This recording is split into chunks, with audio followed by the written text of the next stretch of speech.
దేవాది దేవునికి స్తోత్రము కలుగును గాక. దేవుడు మరి యొక్క దినాన్ని మనకు అనుగ్రహించాడు.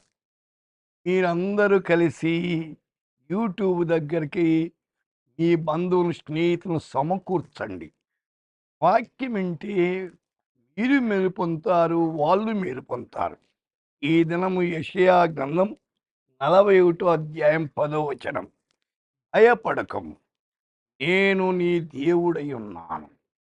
Do not fear, I am your God. మత్ డర్, మై తేరా పరమేశ్వరపు. మానవ జీవితాలు భయము పీడిస్తుంది.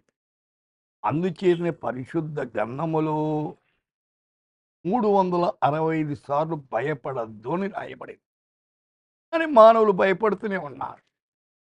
కీర్తనకారుడు 119:30లో నీవిచ్చిన వాక్యము మనుష్యులలో నీ భయమును పుట్టించున్నది, నీ న్యాయ విధులు ఉత్తమములు. దేవుని యొక్క వాక్యము చాలా శ్రేష్టమైనది, ఉత్తమమైనది. అందుచేత దేవుని వాక్యాన్ని చదవాలి. దేవుని యోబు గ్రంథము 28 యెహోవా యందు భయభక్తులే జ్ఞానం. చదువుతున్న విద్యార్థులారా, ఈ జ్ఞానం కావాలంటే దైవవాక్యము చెప్తుంది. యెహోవా యందు భయభక్తులు ఉంచితే జ్ఞానం వస్తుందని. కీర్తన 2:10 భయభక్తులు కలిగి యెహోవాను సేవించుడి, గడగడ వణుకు సంతోషించండి. దేవుని భయం ఉంటే పాపానికి ఈడవబడం. ప్రసంగి 5:7 నీ మట్టుకు నీవు దేవునందు భయభక్తులు కలిగి ఉండుము.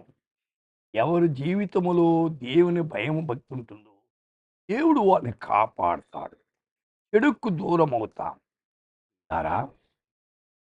ఈ సమయములో మీ కుటుంబం అంతా దేవునితో కలిసి భయభక్తులు కలిగి ఉండి దైవ ఆశీర్వాదాలు పొందండి.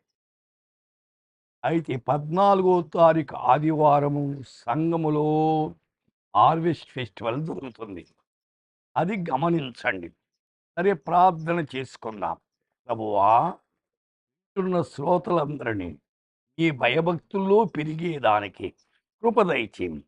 ఈ దినమంతా మీ రెక్కల చాటున కాపాడమని, ఆదరించి బలపరచమని యేసు నామమున ప్రార్థిస్తున్నాము తండ్రి. ఆమేన్.